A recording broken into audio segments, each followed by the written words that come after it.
Hello there, ladies and gentlemen, and welcome back to another Saturday, which means it is time for another Nozz Watches Ancient Magus Bride. So it's been a minute, and I feel like every other episode I say it's been a minute, but god fucking damn it, between coronavirus and everything fucking else, man, this semester is fucking busy, dude.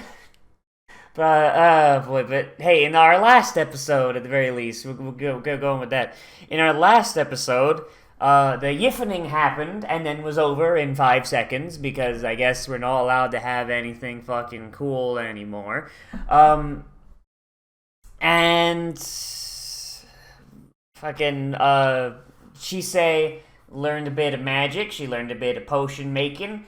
And turns out that Lean and Seed, despite the fact she never drank anybody, the human that she loved was dying anyway. Despite the fact that he seemed like he was just old regardless. So I don't know about that one.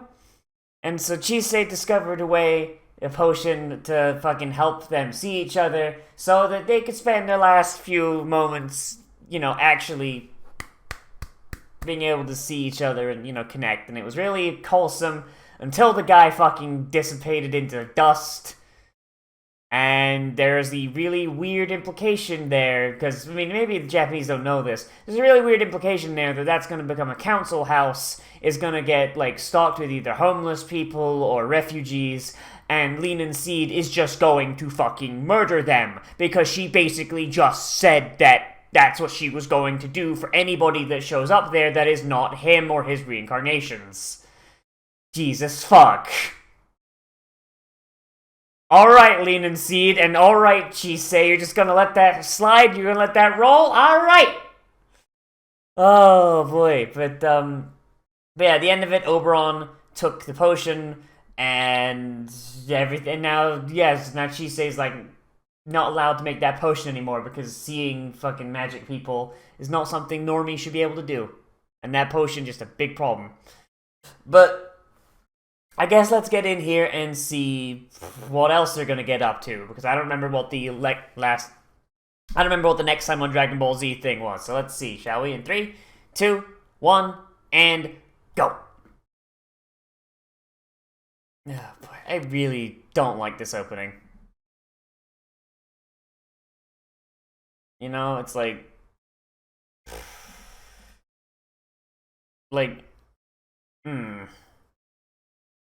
So, this opening, I think I've more or less hit the nail on the head, why I don't like it from before. Yeah, the fact that it's just hey, here's a bunch of clips of shit that's already happened. Go fuck yourself. And also, the song is just kind of lame.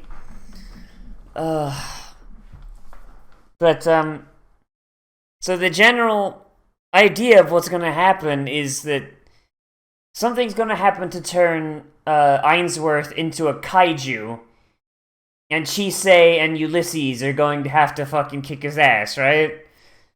That's going to be it. They're going to kick his ass with the power of love, and use the fact that they're slowly teaching him how to be a human being to kind of bring him back. This opening isn't even fun to look at.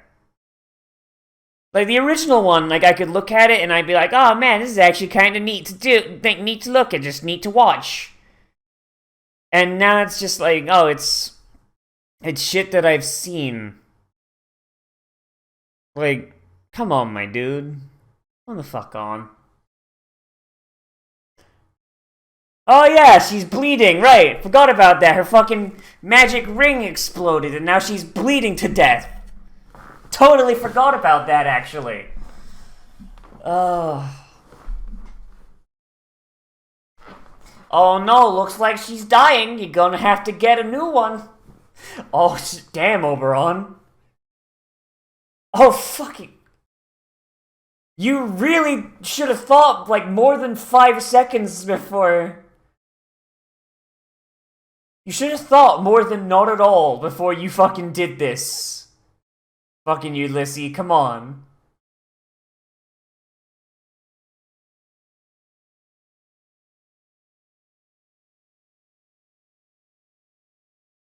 Jesus Christ.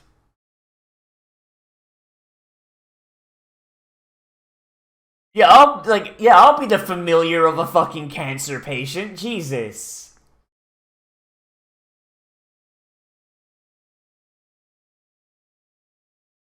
Like it's like like I said, it's like a cancer patient getting a fucking sentient stand. That stand's gonna look at its user and be like, oh fuck, I'm gonna die in like 10 months. God damn it. I'm attached to a user that's just gonna die. I would love if she just brought out a fucking mob. Like, her care wasn't that Chisei was dying, it was that she fucking bled on her goddamn fucking cobblestones.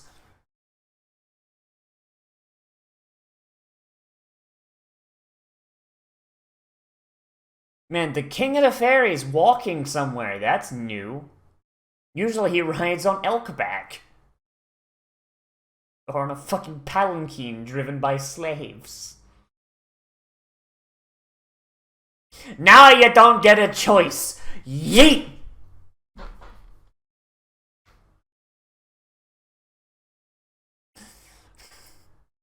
His fucking veil, man. Like, it looks like a mourner's veil in this context. Holy shit.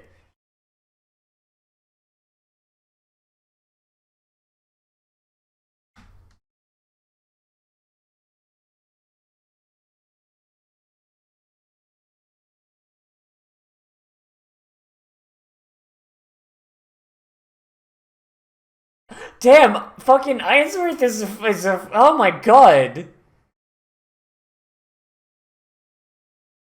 Fucking, these guys are bullies, holy shit. But at least Ainsworth can give as good as he gets, holy shit. Goddamn bullies in here, Chief. Alright, so we didn't quite know how human biology works, so we just slapped some bandages on where we thought you were in trouble, and alright. To be fair, the bandages are mostly for aesthetic purposes. We mostly just use bullshit healing magic. Oh, that's someone's waifu. That's someone's waifu with the bowl cut.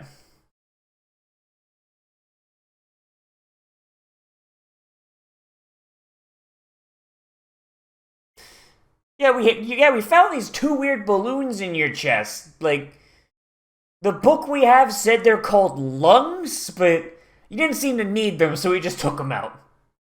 I can get you more balloons if you want. I just love the idea of a human being taken care of by a doctor who has no idea what the fuck human biology is. Or just biology in general. Damn. Damn, you've been bamboozled, Ainsworth. Goddamn. Ah, yes. Okay, alright. The joke is dead. They beat... Jesus fucking changed. They beat me to the fucking joke. I was gonna say, ah yes, the most high fantasy of names. Shannon! Right next to the fucking fairy queen. Karen!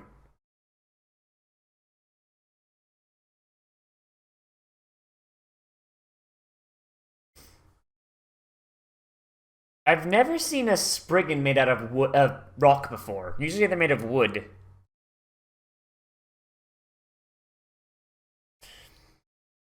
So what happened to that child Shannon got switched with?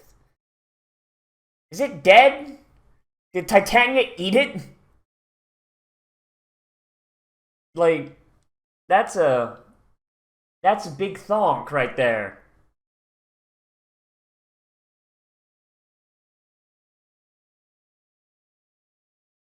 There's no taxes here. We live off the grid.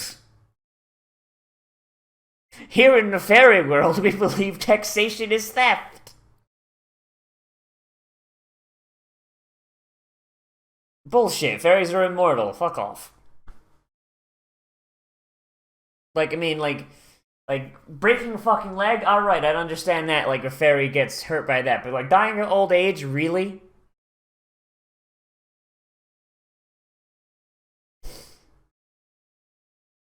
Oh my god, she's not just their doctor, she's their fucking marriage counselor. And with Oberon and Titania around, I imagine that's probably absolutely required. That is a cute centaur boy.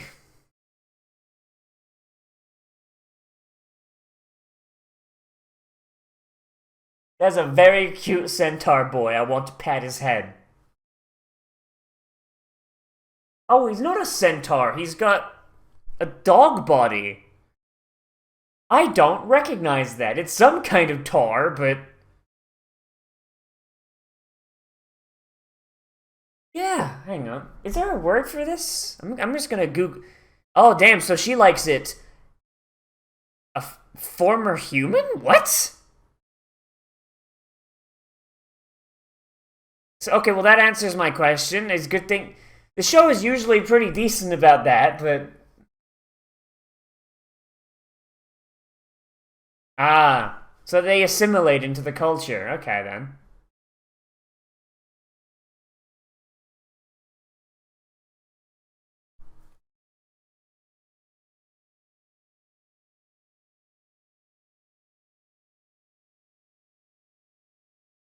I wonder what she'd become. Would she become like a fucking yokai, or would she...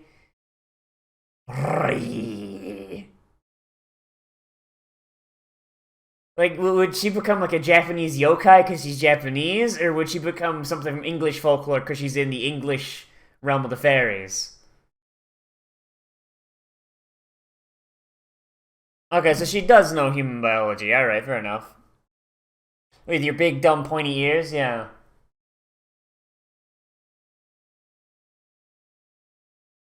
So when Shanahan goes to the human world, can he, like, disguise himself as a person, or no? I thought that was just called being Japanese.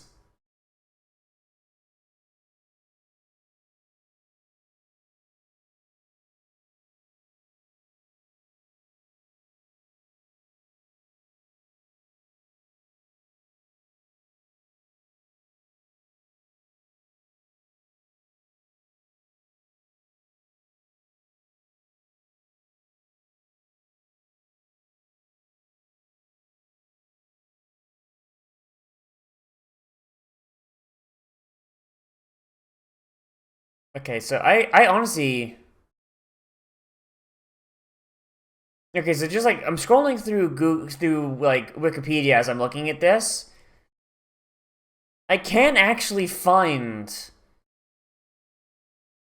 Yeah, the closest this gets is an adlet, which is just a human with dog legs, but they're still bipedal. So... Damn! Damn! Homicides happening! Jesus! Fucking Mr. Hippocrates is not gonna be happy about this one.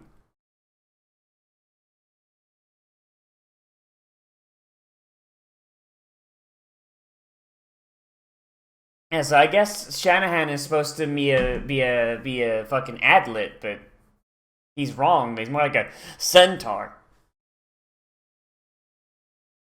But, like, you know, not a horse.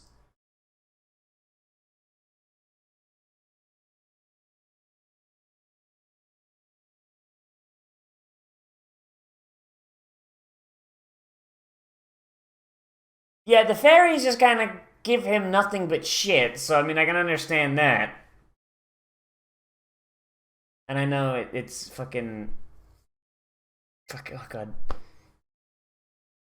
I know it's the Hippocratic Oath. Hippocrates, I know it's that. But saying Hippocrates is funny. Cast magic missile! Kill that bitch!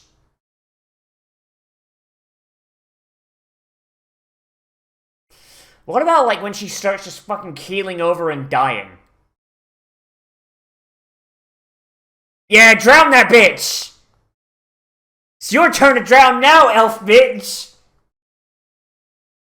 I want she say just, like, ball a fist and just start wailing on her, busting her fucking nose up.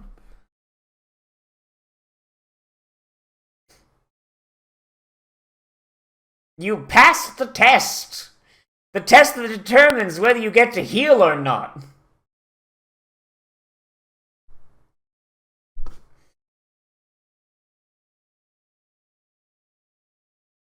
No, that's not how that works, Shannon.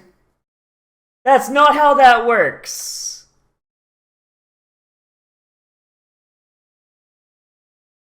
Shannon, I don't think you're over here because you just lived too long in the human world. They started getting suspicious. I think you just started drowning patients and you came here to escape the malpractice suit. Holy shit. At what part in medical school did they go, nah, fucking drown a motherfucker?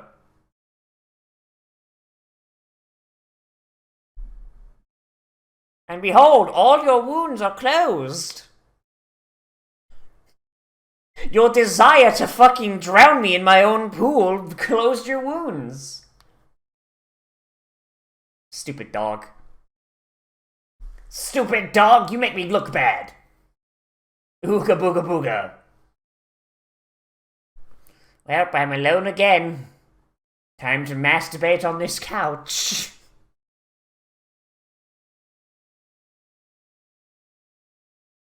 And by that, she means sweet. For Silkies, it's kind of weird, like where pleasure and duty, start and end.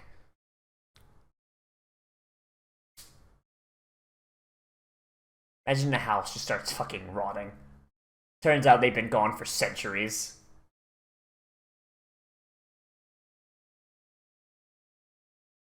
Aw, she doesn't like being alone.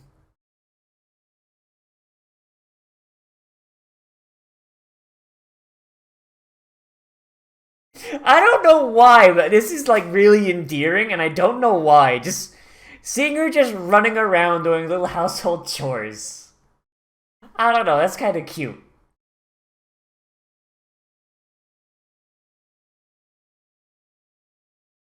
God, she's so fucking wholesome. I love her so much. She just wants to make sure that the house is spick and span for her friends.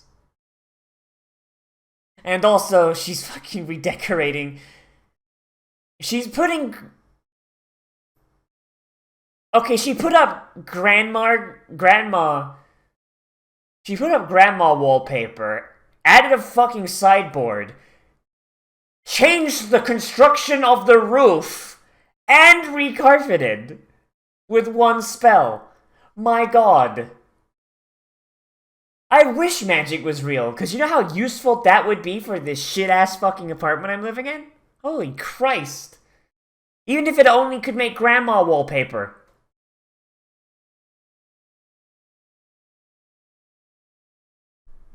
But then again, she mopped the hardwood floor, only to replace it with carpet. I feel like she didn't quite plan this out. She just kind of was just like playing it by the seat of her pants. Aw, poor Silky. Very sleepy. She did a lot of things today. She had a big day. Oh. Oh man, she was having it rough at a point, huh? So I don't know what creature she is supposed to be, but I imagine it's like some sort of housekeeping spirit, right?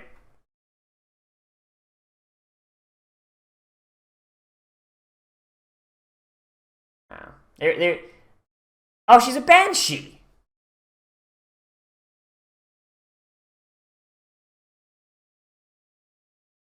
Ooh. Fucking Lenin, you just... Lenin, you shouldn't be fucking throwing stones like that. So, I mean, yeah, housekeeping, yeah, it makes sense for her to be a banshee. God, like, I really don't understand, like, the, like, how banshees have just, like, changed in, like, oh, God, in like, media. Like, and it's all media that's outside of England as well. And it's come to the point now where that's leaking back in. And a lot of English writers that don't actually understand their own fucking cultural history fucking use the fucking American and European versions of banshees. It's fucking stupid. Like banshees are actually, like, benevolent spirits. So it's, like, it's really fucking weird that, like, this whole concept of them as being evil has just come about. It's fucking weird.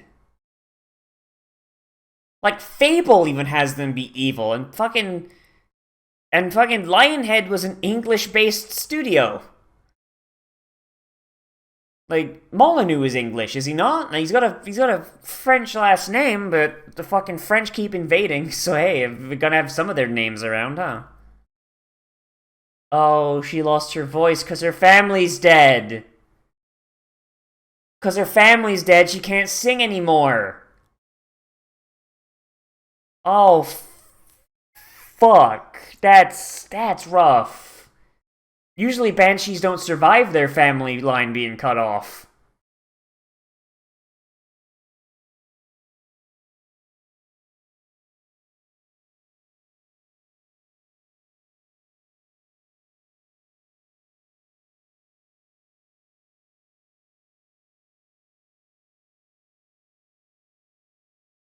Okay, so she can't scream, or she can't. So she can talk, but like the main stuff that, makes banshees go doesn't work, like screaming and singing, I imagine.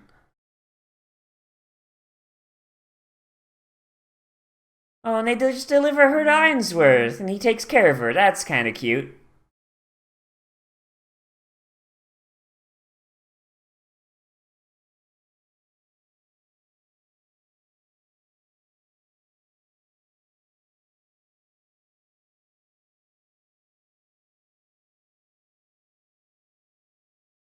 Oh, that's kind of neat.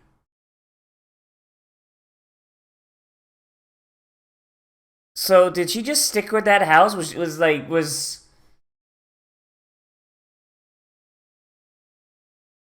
just in that house when Ainsworth moved in? Like, what happened to that family? Because usually banshees move with their families.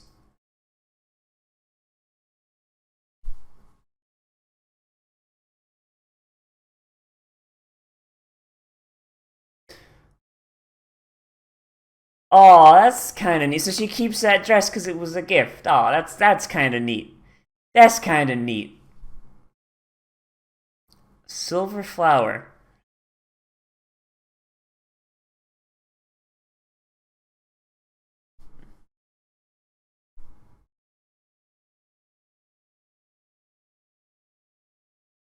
Yeah, I mean, that basically describes Spriggans, protectors of the forest. Aww. Aww.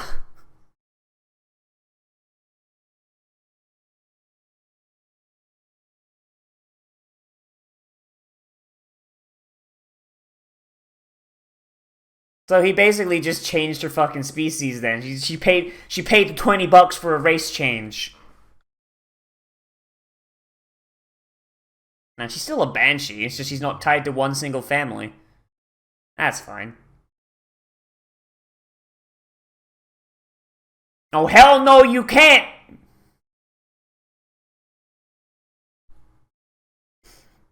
No walking for you, young lady.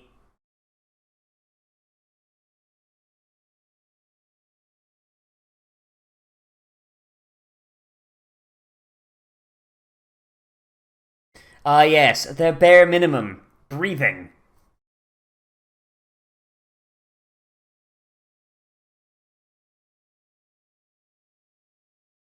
Oh, it's winter now, so they've been gone a while.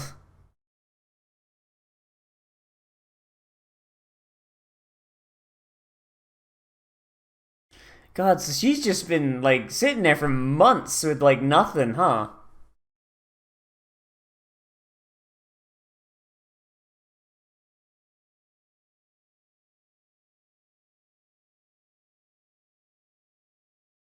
Oh, she noticed. Yeah!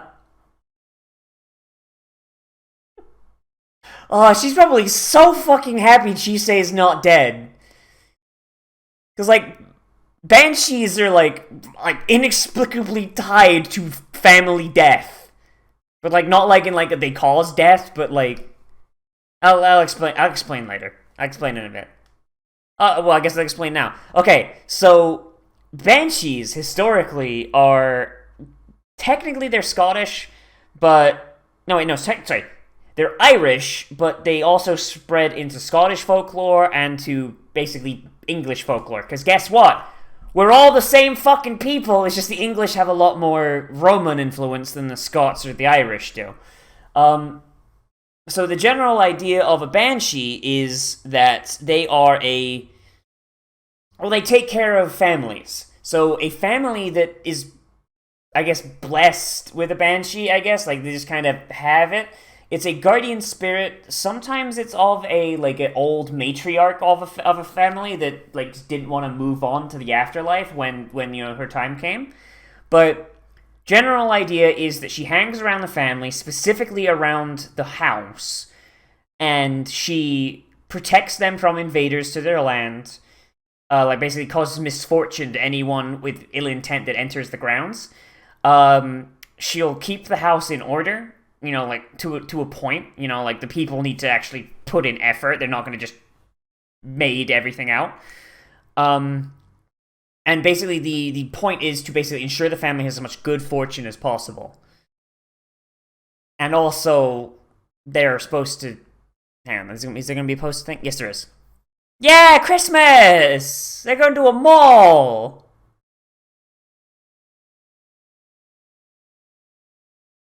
And apparently there's just magic users fucking everywhere, and also sorcerer time. Neat.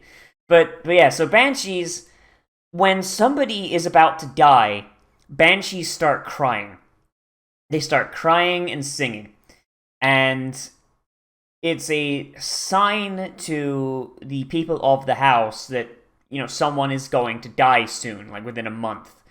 And anybody who hears the banshee cry will start crying themselves, unless they themselves are the one that is going to die.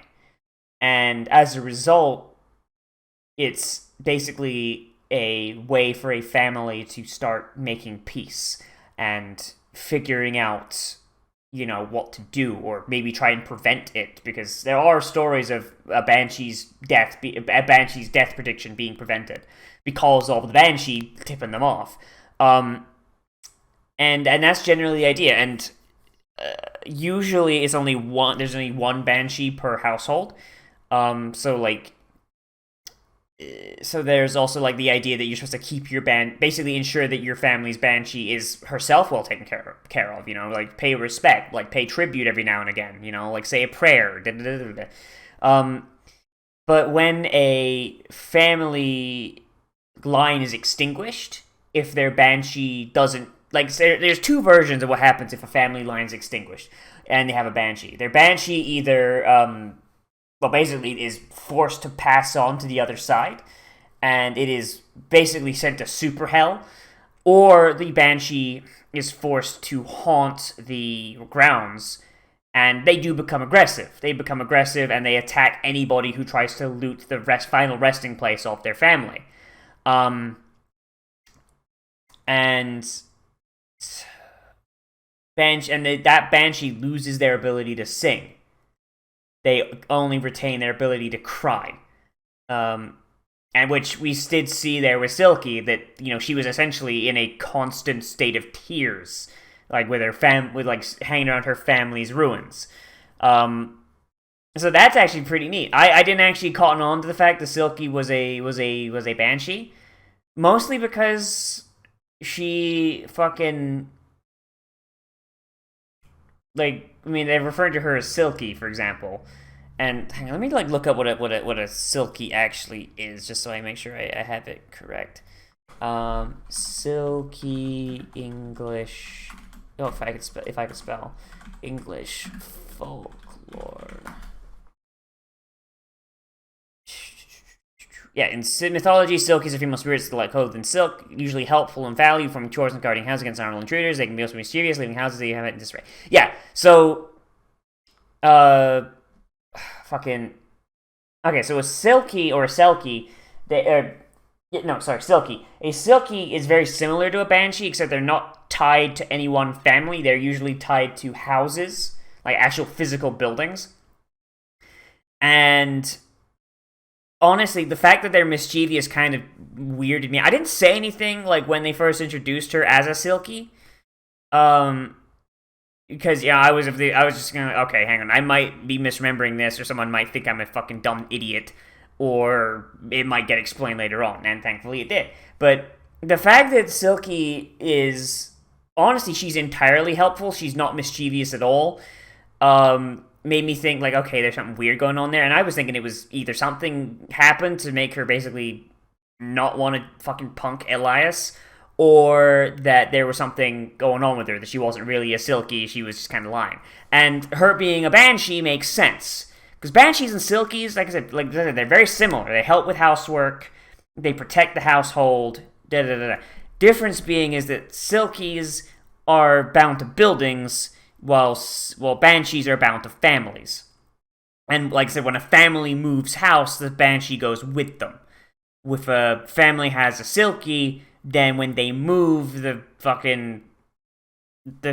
Silky does not come with them unless they manage to convince it to do so. But they may not want to, because while Silkies do keep houses tidy, they also fucking prank the ever-loving shit out of people. Like they'll hide keys, they'll fill boots with mud, they'll like switch your boots, like so your right foot is in the left foot position, shit like that. Like they'll shrink they'll fucking like shrink your gloves, like hide your fucking formal clothing, just shit like that. Basically, they're discount shitty Banshees. It is a little weird that they are that they're hiding. They're hiding the fact that she's a Banshee, unless like they actually did just race change her, or like basically like now she's unbound, she could act as a Silky while still being a Banshee. But seeing as she can't sing, maybe that's got something to do with it, because she can't sing.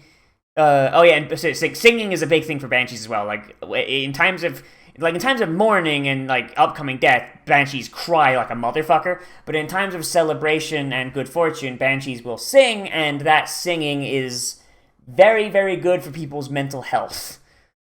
It's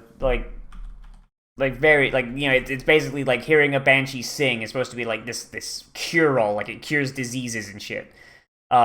Unless like a disease is terminal, like there's a limit to that. I don't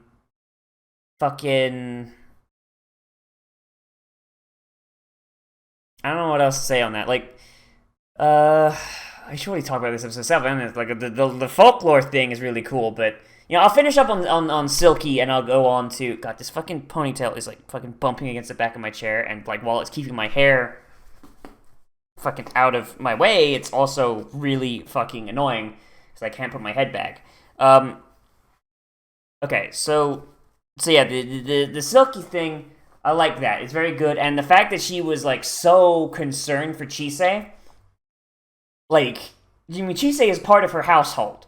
The fact that she wasn't crying, kind of weird, but it makes sense though that like when she sees that Chisei is alive, that she immediately just like, no, big hug, fucking extreme hug, come here, fucking eat something, holy shit, you've been gone for months, I thought you were dead. And that makes sense. Banshees, like their entire existence is basically a, oh fuck, someone's gonna die alarm. The fact that someone who was basically like dead on arrival when she came back from so she came back from the fucking Lean and Seed, it makes sense for her to be like, oh thank Christ it's not happening again. I like that. That's really cool. And it plays to the fact that she is a Banshee.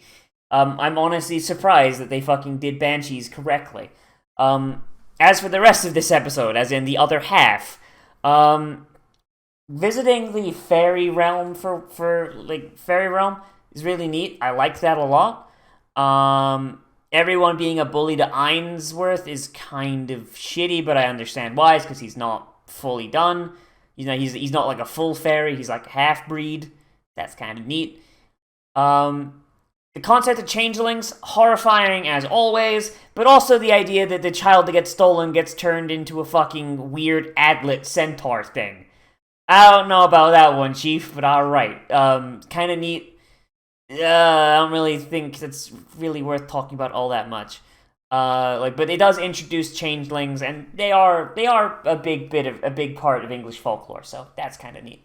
But the only reason it's part of English folklore is because there was a point in English history where infanticide was common, mostly because of lack of materials and supplies and shit like that, resources.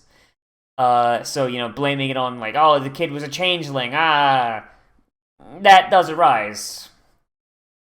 You kind of get myths like that when you have a population that has a long period of lack of resources. Like the Romans have one too, I think. Which I think is probably the idea of where changelings probably started coming from. I think every fucking... Yeah, I'm pretty sure like every major like mythology has some version of like, oh yeah, no, we had to kill the baby because it was a fucking elf. It's kind of a neat cultural thing for humanity. It's kind of cool. Like getting lore on fairies, like if humans spend too long in the fairy realm, they become fairies. That's kind of neat, and also kind of explains like why the fairies keep trying to drag people through. Because it just means make more fairies, and it can make something cool. I really don't like Shannon's fucking breach of the goddamn Hippocratic Oath. Because holy shit, drowning. That's I don't know about that. That's kind of fucked. But I guess it's magic, so it's okay. And I guess now Chisei has a will to live. So, I guess that's a bonus for her, I guess. But yeah, other than that, the majority of this episode, I think the weight of this episode is the second half, the bit where we see Silky hanging around. Like, the opening, the first half is, it's like, oh, Chisei's getting better. Chisei's getting better. Fucking, look at her. She's becoming good. And we got all this fairy kingdom bullshit. But I'm honestly way more impacted by fucking Silky. Like, her background, her trying to make everything nice, her having, like, this thing of just, like, that Tadaima moment, and just being, like, very happy. Like, I don't know, man. Like, that's just so pure and wholesome. And just... the fact that it's backed up with the fact that she basically saw an entire fucking family line just... and she's a banshee on top of that, like... that just kind of overshadows the whole thing, and I'm a real big fan of that. I really, really, really like that a lot.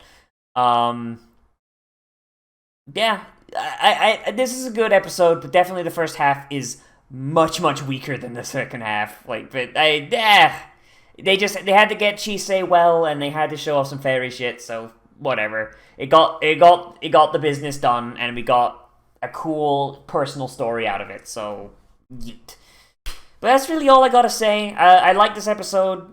Like, stuff happened, and we got to see some world building that was actually pretty neat. It's been a while since we've seen some good world building. Like, world building that is like, hey, here's like an actual bit of English folklore and how it actually fucking works, instead of us misunderstanding it because we're Japanese. But I do wonder, though, like, what would Chisei turn into if she stayed in the fairy realm? Would she turn into a yokai, or would she turn into something English? I don't know. I mean, she is of the Orient, so you'd think that would, like, play into it, like, she'd fucking become a kappa, or that fucking, like, anus eyeball thing. I don't know. But yeah, let me know what you guys think of this down there in the comments, whether you like it, dislike it, or you want to bring up something I left out, because that's entirely possible. Oh, boy. Anyway, yes, remember to like, comment, fair, subscribe, share social media, tell your friends, hit that share button down below, and if you want to support me on Patreon, which not only keeps the channel running, but gets you some goodies and privileges. Oh, boy. And as always, I am Nozz, and I'll see you in the next video. But most importantly of all, become a trash mammal today. And I will see you a